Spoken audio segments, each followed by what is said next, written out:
In today's episode, let's talk about the power of forecasts. We use forecasts all the time.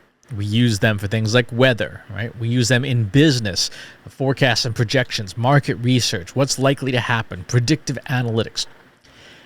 And here's the thing that occurred to me the other day as I was thinking about forecasts and how people use them. They don't need to be right. In fact, most people don't care if a forecast is right or not.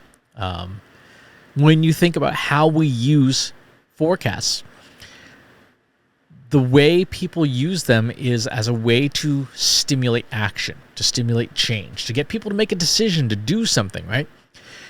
When you're trying to figure out what to wear for the day, you look at the weather forecast and you make a decision, right? I'm going to wear a shirt with a hood on it, or I'm going to carry an umbrella or not.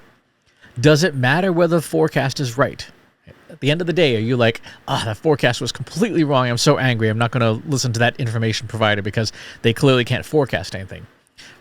Probably not. You probably just listen to the forecast and you say, okay, so they kind of hosed it yesterday. And that got me thinking about how we use forecasts in other parts of our lives and how accurate they need to be. Now, I'm going to put out a disclaimer that in the work that I do, I try to make my forecasts as data-driven and as accurate as possible because I tend to believe in accuracy in math and things like that. But I don't know that you necessarily need that to get someone to pay attention to a forecast and to get them to take action on it. Let me read you a forecast that I think is pretty far from reality.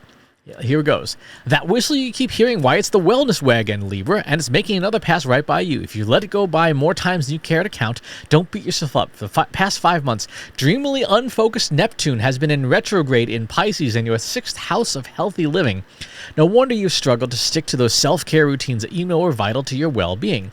Neptune is famous for dangling temptations and creating appealing distractions, the kind that are delicious in the moment but pull you away from more salubrious habits. But starting this Saturday, you can turn all that around as Neptune pivots back into direct motion and reacquaints you with the gym, yoga studio, and Whole Foods. Okay. This is a horoscope. Inherently, it's incorrect. I am that astrological sign. Inherently, it's incorrect. The self-care routines that I've been practicing for several years now, still doing them. Right? I still run between 5 and 10 kilometers a week. That hasn't changed. Still do all the other stuff that I've been doing. So already that part is really off base. And the very belief that astronomical bodies, such as distant planets, would have any measurable impact on your life other than the moon is pretty much zero, right? You know, Neptune in retrograde. Do people really know how far away Neptune is? Like, it is billions of miles away from Earth, right? Your dog has more gravitational impact on you than Neptune does, right? It's just so far. And yet people ascribe enormous significance to these forecasts. Millions of people. When you look at the search term for horoscope in your SEO tool of choice, millions of searches every month for people looking for their horoscope, even though it's pretty clearly scientifically unsound. But it's a forecast. Right? It is a forecast. Is it right? Probably not. Or if it is, it's purely luck that it's correct.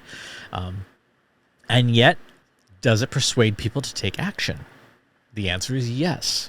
Yes, it does persuade millions of people to take action. Someone reading this might be like, yeah, I'm going to go back to the gym. My horoscope tells me it's time.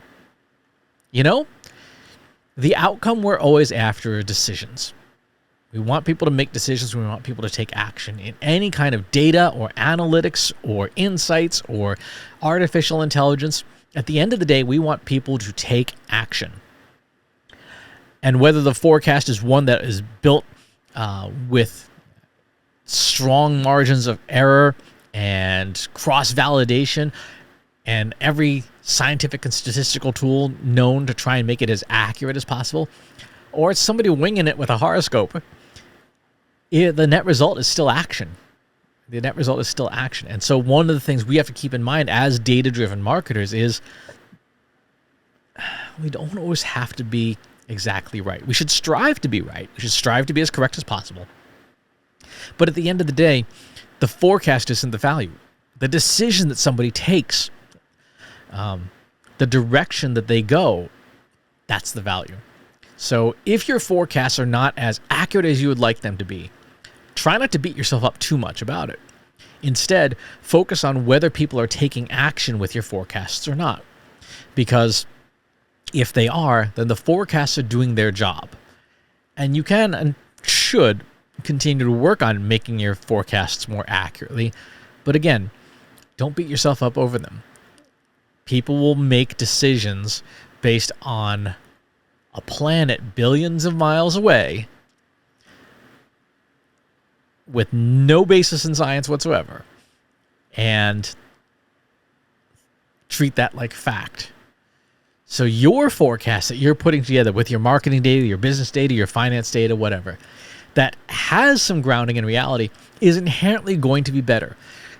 But if no one makes a decision with your forecast and they do make a decision with their horoscope, then I think that's a good indicator that we need to work on making our forecasts tell a better story so that we can get people to make a decision. As for my horoscope, I guess we'll see how the week turns out. Thanks for tuning in. Talk to you soon. If you like this video, go ahead and hit that subscribe button.